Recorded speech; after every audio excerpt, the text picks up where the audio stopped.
The wrench slipped from my greasy fingers and clattered onto the concrete floor of my garage at 11:47 p.m.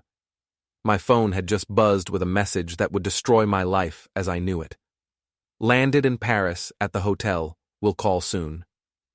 Caroline. I stared at the screen, wiping motor oil on my jeans. Something about that text felt wrong, too cold, too distant. Caroline had been acting strange for weeks. Late nights at the law firm, hushed phone calls. That new perfume she claimed was a gift from her assistant. Before we dive deeper into this story, I have one small request. Please subscribe, drop a like, comment, and hit that hype button to boost this channel so more people can discover these incredible Reddit stories. My name is Jack Sullivan, and I've been fixing cars in this Rust Belt town of Millbrook for 15 years. My wife Caroline was a successful attorney at Henderson & Associates downtown. We used to laugh about the contrast, her manicured nails versus my grease-stained hands. Now I wondered if she was embarrassed by me. I was still staring at the phone when our daughter Sophie burst through the garage door, her college backpack slung over one shoulder. "Dad, Mom left her charger and wanted me to—" She stopped mid-sentence, looking at her own phone. "Oh my God, Jenna is so excited." "Excited about what?" I asked, though my stomach was already sinking. Sophie's face went pale. She'd clearly said something she shouldn't have. "Nothing, just, girl stuff." But I'd already seen enough. Her phone screen was tilted just enough for me to catch a glimpse of a text from Jenna Morrison, Caroline's best friend since law school. "He bought the tickets. Can't wait to see you both under the Eiffel Tower. This is so romantic." The garage suddenly felt like it was spinning. Both. Under the Eiffel Tower. Romantic. "Sophie," I said, my voice eerily calm, "who did Mom say she was going to Paris with?" My daughter's eyes darted away. "Her friend Rebecca from work. The paralegal." I knew Rebecca. She was a sweet woman in her 50s who collected cat figurines and had never been further from Millbrook than Cleveland. I also knew she was currently in Florida visiting her grandchildren. I'd seen the Facebook posts. "Right," I said, setting down my tools with deliberate precision. "Rebecca." Sophie mumbled something about homework and fled back to the house. I stood alone in my garage, surrounded by the comfortable chaos of my work. Socket wrenches, oil stains, the half-rebuilt engine of my 1987 Mustang, and felt my world crumble. I pulled up Caroline's contact and scrolled through our recent messages. They'd become increasingly sparse over the past few months. But now, with suspicion burning in my chest, I noticed patterns I'd missed before. The nights she claimed to be working late always coincided with deleted browser history on our shared laptop. The new clothes she said were for client meetings but never wore to the office. My hands were shaking as I opened her social media accounts. Caroline wasn't big on posting, but her tagged photos told a story. There, from 3 weeks ago, Caroline at a downtown restaurant I'd never been to, sitting across from a man I didn't recognize. The caption, from Jenna, "So happy for my girl. You deserve this happiness." The man was tall, dark-haired, wearing an expensive suit. His smile was the kind that belonged in cologne advertisements. Everything about him screamed sophistication, the opposite of me. I screenshot the photo and ran a reverse image search. Within minutes, I had a name, Luc Dubois. According to his LinkedIn profile, he was an international business consultant based in Paris, currently on extended assignment in the Midwest. His company website looked impressive but vague, full of buzzwords about synergistic solutions and global market optimization. I dug deeper. Luc had been in Millbrook for 8 months. 8 months. The same amount of time Caroline had been working late and stressed about new clients. My phone buzzed again. Another text from Caroline. "Hotel is beautiful. Very tired from flight. Talk tomorrow." I stared at that message for a long time. Then I typed back, "Hope you're enjoying it with him. Divorce papers will be waiting when you get back. I hit send before I could change my mind. Then, I blocked her number. Within an hour, my phone was ringing. Caroline's parents, Richard and Patricia Whitmore, had never liked me. To them, I was the grease monkey who'd stolen their precious daughter away from her destiny of marrying a doctor or fellow lawyer. "Jack, what is this nonsense about divorce?" Patricia's shrill voice cut through the phone. "Caroline called us in tears." "Did she mention she's in Paris with her boyfriend?" I asked. Silence. "That's what I thought," I said, and hung up. I walked back to my Mustang and picked up the wrench. My hands had stopped shaking. In fact, I felt calmer than I had in months. The uncertainty was over. The wondering, the second-guessing, the feeling crazy for suspecting something was wrong. All of it was done. Now I knew the truth. And now I could do something about it. I worked on the engine until dawn, planning my next move. By the time the sun rose over Millbrook's tired skyline, I had decided on my course of action. If Caroline wanted to play games, I'd show her how a mechanic handles a broken machine. You take it apart, piece by piece, until you understand exactly what went wrong. Then you decide whether it's worth fixing, or if it's better off in the scrap heap.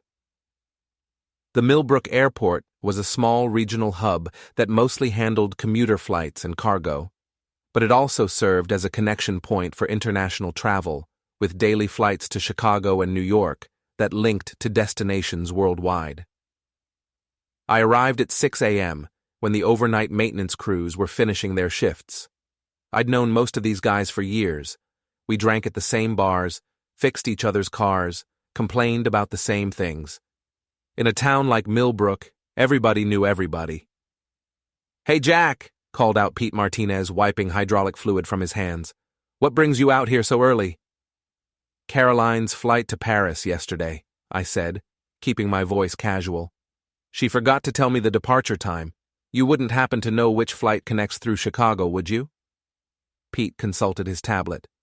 "Yeah, United 447, departed 3:15 p.m., connects in Chicago for the overnight to Charles de Gaulle." He paused, looking at the passenger manifest. "Huh, she wasn't traveling alone. Luc Dubois was on the same booking." There it was. Official confirmation. "Thanks, Pete. I owe you a beer."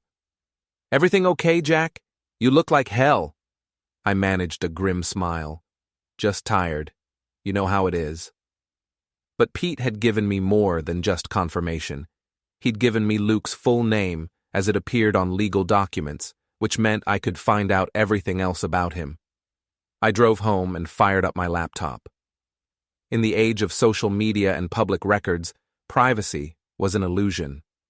Within 2 hours, I had built a complete profile of Luc Dubois. He was 38, originally from Lyon, France. Divorced 2 years ago from a woman named Isabelle, who still lived in Paris with their twin daughters. His business, Dubois International Consulting, had been registered in Delaware 18 months ago, right around the time he'd started making frequent trips to the United States. More interesting was what I found in the local newspaper archives. Luc had been mentioned in several business articles about foreign investment in Midwest manufacturing. He'd been photographed at Chamber of Commerce events, always impeccably dressed, always charming. In one photo from 6 months ago, he was shaking hands with the mayor. Caroline was visible in the background, talking to other attendees. That's where they'd met. Not through work, like she'd probably told herself to make it seem less sordid. At a networking event where she'd been representing her law firm and he'd been working the room like the professional he was. I printed out everything I'd found and spread it across my kitchen table. Photos, articles, business records, social media posts. The story was becoming clear. Caroline had been seduced by everything Luc represented. Sophistication, international travel, expensive restaurants, a life far removed from Millbrook's fading industrial landscape. He probably spoke to her in French, told her she was too good for this place, too smart to be married to a mechanic. And maybe he was right. Maybe she was too good for me. But that didn't give her the right to lie, cheat, and humiliate me while pretending our marriage was just going through a rough patch. My phone rang.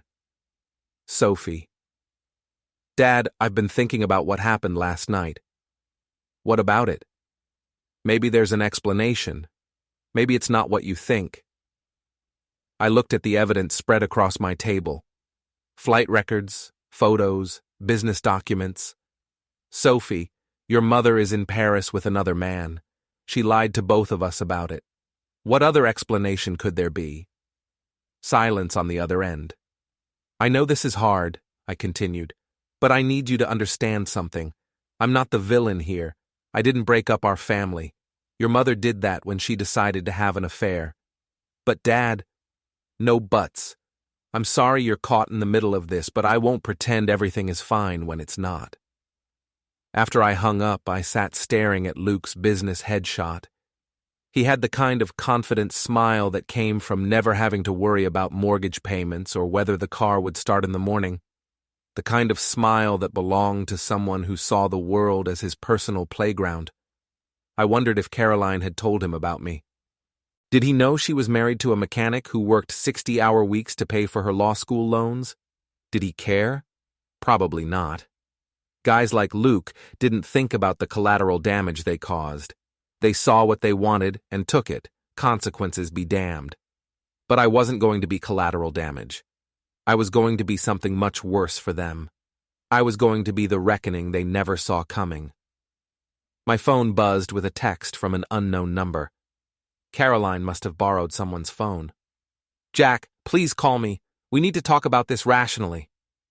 I deleted the message without responding. Rational?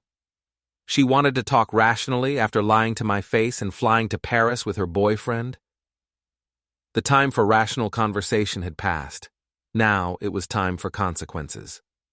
I grabbed my jacket and headed for the door. I had work to do. Frank's boxing gym occupied the basement of an old brick building downtown, sandwiched between a pawn shop and a check-cashing place. The walls were lined with faded photos of local fighters who'd made it big, or at least made it out of Millbrook. The heavy bags hung like pendulums, waiting for someone to take their frustrations out on them. Frank Kowalski had been running the place for 20 years. He'd trained me when I was an angry teenager, taught me how to channel rage into something productive. Now, at 55, he still had the build of a fighter and the wisdom of someone who'd seen every kind of human drama play out in his gym. You look like hell, Sullivan, he said as I walked in. And you're here at 7 in the morning, which means either you couldn't sleep or you're about to do something stupid. Caroline's cheating on me, I said, wrapping my hands. She's in Paris with him right now. Frank nodded like this wasn't surprising news. I figured something was up. You've been wound tighter than a spring for months. I started working the heavy bag, throwing combinations that Frank had taught me years ago. Jab, cross, hook. The rhythm was meditative, each impact sending vibrations up my arms. So what's the plan? Frank asked, holding the bag steady. I'm going to destroy them, I said between punches. Not physically, socially, professionally. I'm going to tear down everything they've built. That's a dangerous game, Jack. You sure you want to go down that road? I stopped punching and looked at him. She humiliated me, Frank, made me look like a fool while she paraded around town with her French boyfriend. You think I should just take that? I think you should be smart about it. Getting revenge is like fighting. If you go in swinging wild, you'll leave yourself open for a knockout punch. But I was past the point of being smart. I was past the point of taking the high road or trying to work things out or any of the other reasonable responses that reasonable people might suggest. I wanted blood. Not literally, I wasn't a violent man. But I wanted them to feel the same humiliation, the same betrayal, the same crushing realization that their lives had been built on lies. After an hour at the gym, I drove to Henderson and Associates. Caroline's law firm occupied 3 floors of a glass office building on Main Street, the kind of place that screamed success and stability. I'd been there dozens of times for Christmas parties and firm events, always feeling out of place in my ill-fitting suits, while Caroline worked the room in her element. I parked across the street and watched the morning routine, lawyers and paralegals arriving with their coffee and briefcases, ready to bill hours and climb ladders. At 8:30, I saw Robert Henderson himself pull up in his BMW.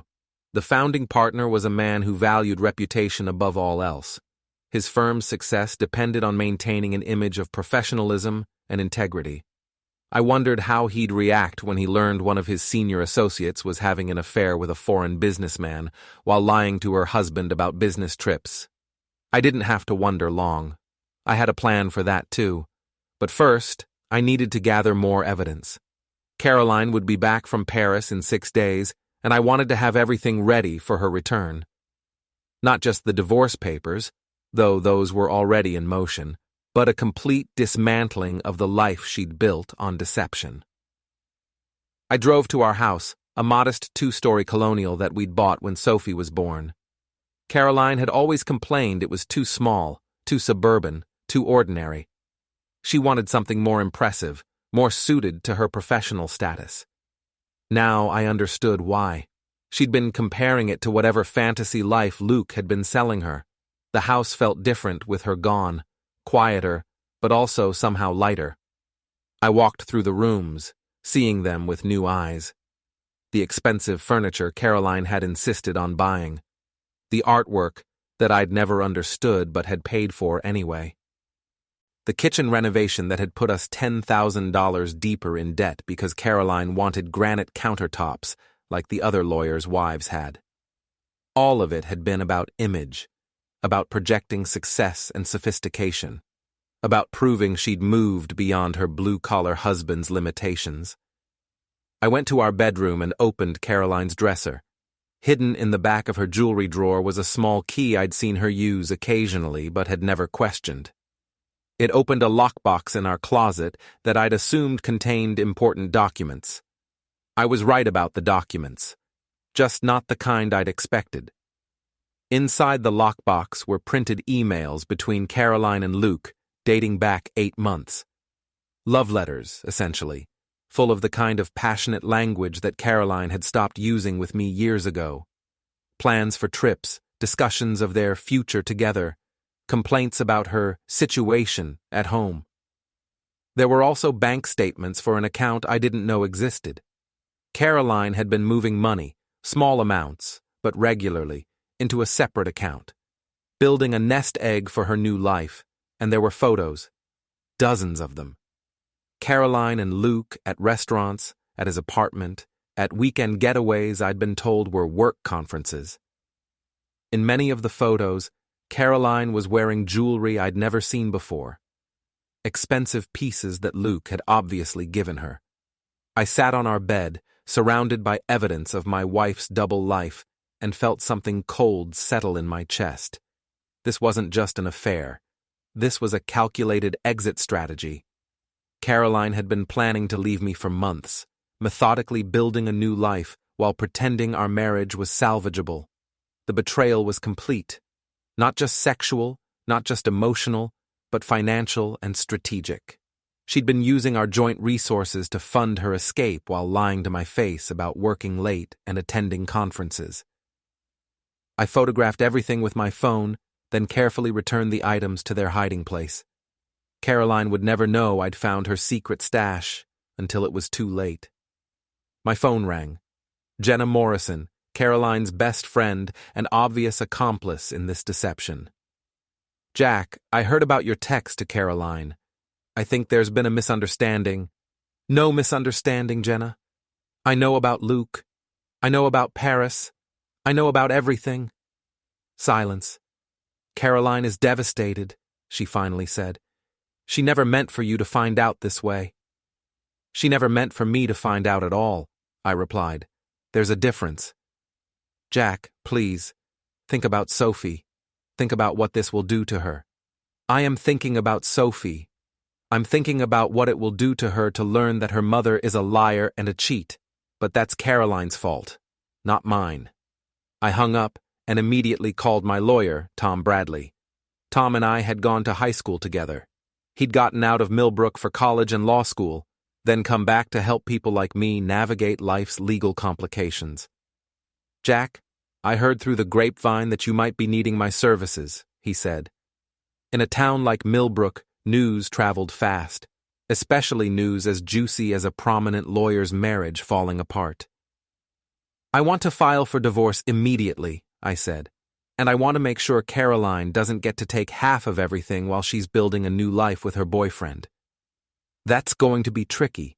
Michigan is a no-fault state, so the affair itself won't impact property division. But if she's been hiding assets or using marital funds for her relationship, she has. I have proof.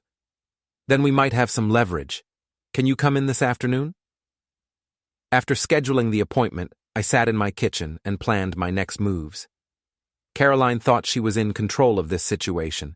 She thought she could manage the narrative, minimize the damage, maybe even convince me to accept some kind of amicable separation that would preserve her reputation. She was wrong. By the time she got back from Paris, her world would be burning, and I would be holding the matches. The Millbrook Community Center's annual fundraiser was the kind of event Caroline never missed. It was where the town's professional class gathered to see and be seen, to network and socialize and pretend they cared about local charities. Caroline had bought tickets months ago, back when she was still pretending our marriage was fine. I decided to go anyway. The event was held in the center's main hall, decorated with balloons and banners advertising various local causes. A jazz quartet played in the corner, while people in business attire mingled over wine and hors d'oeuvres. I recognized most of the faces: lawyers, doctors, business owners, city council members. The kind of people who ran Millbrook's social hierarchy. I'd worn my best suit, the one Caroline had picked out for me 2 years ago. It was still a little tight in the shoulders, but it would do. I wasn't here to impress anyone. I was here to make a statement. Jenna Morrison spotted me first. She was standing near the silent auction table with her husband Dave, a mild-mannered accountant who'd always seemed embarrassed by his wife's dramatic tendencies. Jenna's face went pale when she saw me. "Jack," she said, forcing a smile, "I didn't expect to see you here tonight." "Caroline bought the tickets," I said pleasantly. Seemed ashamed to waste them. "Where is Caroline?" asked Dave, looking around. "I thought she was traveling for work." "She's in Paris," I said, "on vacation, with her boyfriend." The words hung in the air like a toxic cloud. Dave's mouth fell open. Jenna looked like she wanted to disappear into the floor. "Jack, please," Jenna whispered. "Not here." But I was just getting started. Dr. Sarah Mitchell, Caroline's former college roommate, approached our group with a bright smile. "Jack, how are you? Where's Caroline tonight?" "Paris," I said again. "Romantic getaway with Luc Dubois. You know, the French businessman she's been sleeping with for the past 8 months. Dr. Mitchell's wine glass stopped halfway to her lips. "I have photos if you're interested," I continued, pulling out my phone. "They look very happy together. Of course, she told me she was going with Rebecca from work, but Rebecca's in Florida with her grandchildren. Funny how these things work out." By now, our conversation had attracted attention. Other groups were turning to listen, drawn by the unmistakable tension in my voice. "Jack, you're making a scene," Jenna hissed. "Am I? I thought I was just sharing news about my wife's vacation. Isn't that what we do at these things?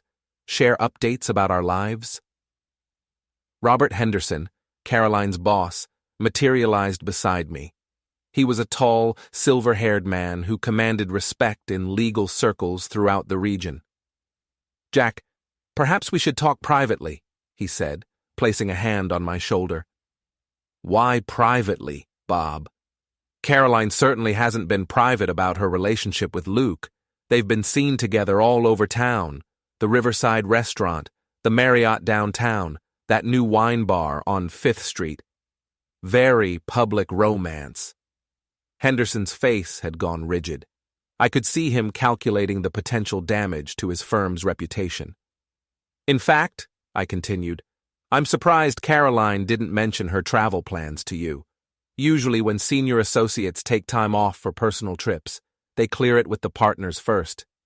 But maybe she told you this was a business trip? Something about international client development? The crowd around us had grown larger. I recognized city council members, other lawyers, business owners, the kind of people who would spread this story throughout Millbrook's professional community within hours. That's enough, Henderson said firmly. Is it? Because I'm just getting started. I raised my voice so everyone could hear. Ladies and gentlemen, I'd like to make an announcement. My wife, Caroline Sullivan, senior associate at Henderson & Associates, is currently in Paris with her lover, Luc Dubois. They're staying at the Hotel Plaza Athénée in case anyone wants to send congratulations. The room had gone completely silent except for the jazz quartet, who continued playing obliviously in the corner. She told me she was going with a female colleague, I continued. She told our daughter the same thing. But as it turns out, Caroline has been having an affair for 8 months, using our joint accounts to fund romantic dinners and weekend getaways while lying to my face about working late. Jenna grabbed my arm. Jack, stop this right now. I shook her off. Why should I stop? Caroline didn't stop when she was destroying our marriage. She didn't stop when she was lying to our daughter. She didn't stop when she was making me look like a fool in front of this entire community. I turned to address the crowd directly. How many of you knew? How many of you saw Caroline and Luc together and said nothing? How many of you let me walk around this town like an idiot while my wife was publicly humiliating me? Several people looked away. Others pulled out their phones, either to record the drama or to start spreading the news. Jack, Henderson said, his voice low and dangerous. You need to leave. Now. I'll leave when I'm finished, I replied. See, Caroline thought she could control this narrative. She thought she could manage her exit from our marriage on her own terms, minimize the embarrassment, maybe even paint me as the bad guy who couldn't accept that we'd grown apart. I laughed, and even I could hear the bitter edge in it. But here's the thing about affairs. They're not private matters when they involve public figures. Caroline is a respected attorney in this community. She represents clients who trust her judgment and integrity. How can they continue to trust someone who's been lying to her own husband for 8 months? Henderson stepped forward, but I held up my hand. I'm not threatening anyone, Bob. I'm not making false accusations. I'm simply sharing facts about my wife's behavior. Facts that are already public record, given how openly she and Luc have been conducting their relationship. I looked around the room one more time. Enjoy the rest of your evening, everyone. I'm sure you'll have plenty to talk about. I walked out of the community center with my head high, leaving behind a room full of shocked faces and whispered conversations. By tomorrow morning, everyone in Millbrook would know about Caroline's affair. By tomorrow afternoon, the story would have spread to neighboring towns. Caroline's reputation, the thing she'd worked so hard to build, the thing that mattered more to her than our marriage, was now in ruins. And I was just getting started. 3 days after the community center incident, my phone started ringing constantly. Reporters from the local newspaper wanted comments about my public statement. Caroline's colleagues were calling to express concern or offer support, depending on their relationship with her. Sophie called twice, crying, begging me to fix this somehow. I ignored most of the calls. But when Frank from the boxing gym called and said I had visitors, I paid attention. 3 guys in expensive suits, he said. They're asking questions about you. Thought you should know. I drove to the gym and found them waiting in the parking lot. 2 were obviously lawyers. I could spot the type from a mile away. The third was Luc Dubois himself. He was taller than I'd expected, with the kind of casual elegance that came from good breeding and better tailoring. Even standing in a parking lot outside a run-down boxing gym, he looked like he belonged in a magazine advertisement. Mr. Sullivan, he said, extending his hand. I'm Luc Dubois. I believe we need to talk. I ignored the handshake. You're supposed to be in Paris.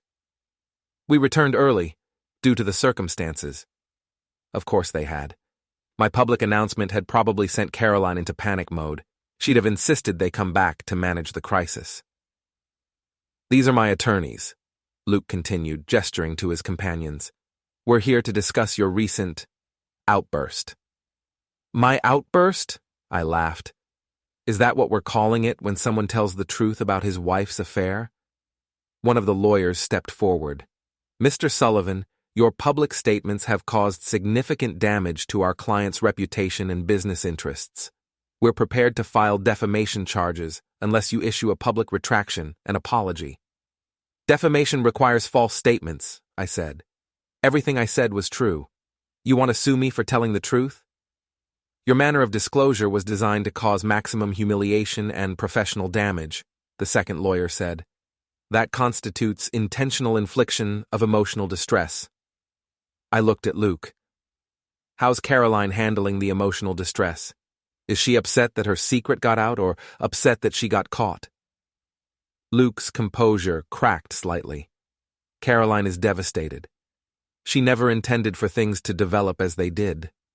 But they did develop. For 8 months, while she was lying to me and our daughter and using our money to fund your relationship. The situation is complicated. No, it's not complicated. It's simple. You're a married man who seduced another married woman. She's a cheating wife who lied to her family. I'm the husband who got tired of being made a fool of.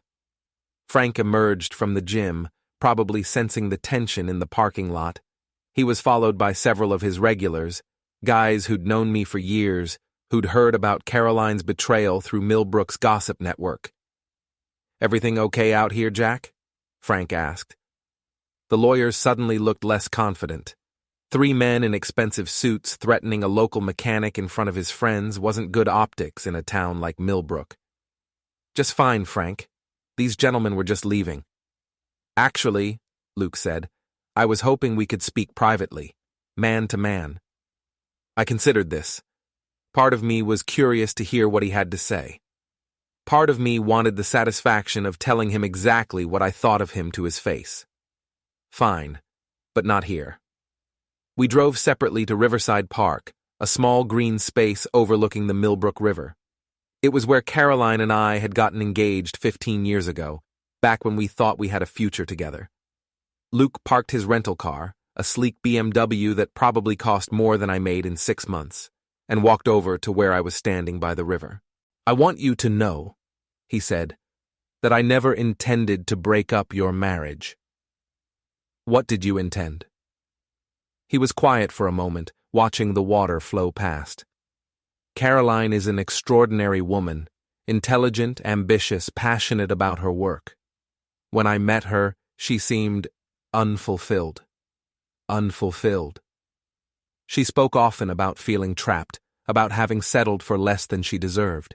She has so much potential, so much to offer the world. And I was holding her back. Those are not my words. But that's what you thought. That's what you told her. Luke turned to face me. I offered her a different life, a chance to see the world, to experience culture and sophistication, to be with someone who understood her intellectual needs. You offered her an affair. I offered her love. The word hung between us like a challenge. I studied his face, looking for signs of deception or manipulation. But he seemed sincere, which somehow made it worse. Do you love her? I asked. Yes. Enough to marry her? He hesitated. The situation is complicated. My divorce isn't final, and there are custody issues with my daughters. So no. You don't love her enough to actually commit to her. You love her enough to sleep with her and take her on vacation and let her destroy her marriage for you, but not enough to give her the life you promised. Luke's jaw tightened. You don't understand the complexities. I understand that you're a coward, I said. You seduced a married woman with promises you can't keep, and now you're surprised that there are consequences. Caroline made her own choices. Caroline made choices based on lies you told her about your intentions. We stared at each other across the growing darkness. In the distance, I could hear traffic on the highway, people going about their normal lives while mine fell apart. What do you want from me? Luke asked finally. I want you gone. out of Millbrook, out of Caroline's life, out of my family's story. And if I refuse? I smiled, and I could feel how cold it was. Then you'll discover that small-town mechanics can be very creative when they're properly motivated. Are you threatening me? I'm promising you. Stay away from my wife and daughter, or I'll make your life here so miserable that you'll be begging for a flight back to Paris. Luc straightened his jacket and walked back to his BMW. Before getting in, he turned back to me. Caroline deserves better than this town, he said. Better than you. Maybe she does, I replied. But she made a commitment to me and our daughter. If she wanted something different, she should have had the courage to end our marriage before starting her new life. He drove away without another word, leaving me alone by the river where I'd once promised to love Caroline forever. That promise felt like it belonged to a different lifetime, made by a different man who'd believed in things like loyalty and commitment and the possibility of growing old together. Now I believed in something simpler, consequences, and Caroline's were just beginning. Caroline returned from Paris on a Thursday morning. I wasn't there to pick her up from the airport. I was at work, buried under the hood of a Ford pickup, trying to pretend my life wasn't imploding. She called around noon. Jack, we need to talk. Her voice sounded different, smaller. The confident attorney tone was gone, replaced by something that might have been fear. Talk about what? I asked, not looking up from the engine. About us. About what happened. About how we fix this. I straightened up and wiped my hands on a shop rag. There is no us anymore, Caroline. There's you, there's me, and there's a divorce attorney who's going to divide up what's left of our life together. Jack, please, I know you're angry. Angry? I laughed. Caroline, angry doesn't begin to cover what I am. I'm destroyed, I'm humiliated, I'm betrayed in ways I didn't know were possible. Silence on the other end. But I'm also done, I continued. Done being married to someone who thinks so little of me that she'd rather lie to my face than have an honest conversation about our problems. It wasn't supposed to happen this way. How was it supposed to happen? Were you planning to ask for a divorce after you'd finished building your new life with Luc? Were you going to let me down easy? Tell me we'd grown apart? Make it sound like a mutual decision? More silence. That's exactly what you were planning, I said. Jesus, Caroline. Did you ever consider just being honest with me? Did you ever think that maybe I deserved to know my marriage was over before you started shopping for a replacement? Luc isn't a replacement. What is he then? He's someone who sees me as more than just a small-town lawyer married to a mechanic. There it was. The truth she'd been dancing around for months. So this is about me, I said. About what I do for a living, about where we live, about the fact that I'm not sophisticated enough for your new ambitions. That's not what I meant. It's exactly what you meant. And you know what? You're probably right. You probably do deserve better than me. But you didn't deserve to destroy me in the process of figuring that out. I hung up and went back to work. But my hands were shaking, and I couldn't focus on the engine. After 15 minutes of accomplishing nothing, I gave up and drove home. Caroline's car was in the driveway. She was waiting for me in the kitchen, still wearing the clothes she'd traveled in. She looked tired and older than I remembered. We need to figure out how to tell Sophie, she said without preamble. Tell her what? That her mother is a cheating liar, or that her parents are getting divorced? Caroline flinched. Jack, I know you hate me right now. I don't hate you, I said, and realized it was true. I'm disappointed in you. I'm disgusted by your choices, but I don't hate you. Then maybe we can work through this. Maybe we can find a way to rebuild. With Luc? She looked away. That's what I thought, I said. You want to rebuild our marriage while continuing your affair. You want me to forgive you while you keep seeing him. You want to have it both ways. It's not that simple. It is that simple. Choose. Him or me. Your affair or your marriage. You can't have both. Caroline was quiet for a long time. When she finally spoke, her voice was barely above a whisper. I can't choose right now. I need time to figure out what I want. Time, I repeated. You've had 8 months to figure out what you want. You chose him. You chose Paris, expensive dinners, weekend getaways, and a fantasy life that doesn't include me. But I'm here now. You're here because your secret got out. You're here because I forced you to come back and deal with the consequences of your choices. If I hadn't found out, you'd still be in Paris, planning your next romantic adventure. She started crying then. Real tears, not the manipulative kind she'd used during arguments in the past. I never meant to hurt you, she said. But you did hurt me. You destroyed me. And the worst part is, you did it while pretending to care about our marriage.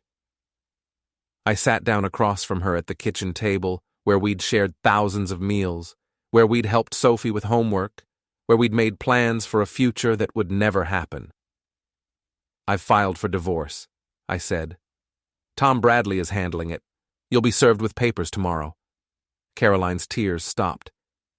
You didn't waste any time. Neither did you. You've been planning your exit strategy for months. I'm just catching up. What about Sophie? What about her? She's 18. She'll be fine. She can choose which parent she wants to live with during college breaks. Jack, please. Think about what this will do to her. I am thinking about her. I'm thinking about what it will do to her to learn that her mother is a liar who destroyed her family for a man who won't even marry her. Caroline's face went white. What do you mean? Luc. He's not going to marry you, Caroline. He told me himself. His divorce isn't final. There are custody complications. The situation is complex. He's using you for sex and companionship while he figures out his real life. That's not true. Ask him. Ask him directly when he's planning to marry you, when you're going to move to Paris, when he's going to introduce you to his daughters. See what he says. I could see the doubt creeping into her eyes. Maybe she'd been wondering the same things but hadn't wanted to face the answers. Even if that's true, she said, it doesn't change the fact that our marriage was broken long before I met Luc. Our marriage had problems, I agreed, but it wasn't broken. It was salvageable. We could have gone to counseling, had honest conversations, worked on our issues together. Instead, you decided to solve them by finding someone else. You wouldn't have gone to counseling. You hate talking about feelings. You never asked me to go to counseling. You never told me you were unhappy. You never gave me a chance to fight for our marriage. Caroline wiped her eyes with a dish towel. I didn't think you'd care enough to fight. The words hit me like a physical blow. After 15 years of marriage, she'd thought I wouldn't care enough to fight for her. Well, I said, standing up from the table, I guess you were wrong about that too. I walked out of the kitchen and up to our bedroom. Caroline's suitcase was on the bed, still unpacked from Paris. I grabbed it and carried it downstairs. What are you doing? She asked. You're staying at a hotel tonight, and every night until you find your own place. Jack, this is my house too. This is the house where we built our life together, the house where I thought we were happy, the house where you lied to me every single day for 8 months. I can't sleep under the same roof as you anymore. I set the suitcase by the front door. The Marriott downtown has availability, I said. I'm sure Luc can afford it. Caroline stared at me for a long moment. Then she picked up her suitcase and walked out the door. I watched through the window as she loaded her car and drove away. Then I sat in my empty house and tried to figure out how to rebuild a life that had been completely destroyed. Outside, Millbrook went about its business, unaware that Jack Sullivan's world had just ended. But endings, I was learning, could also be beginnings, and I was just getting started with my new life.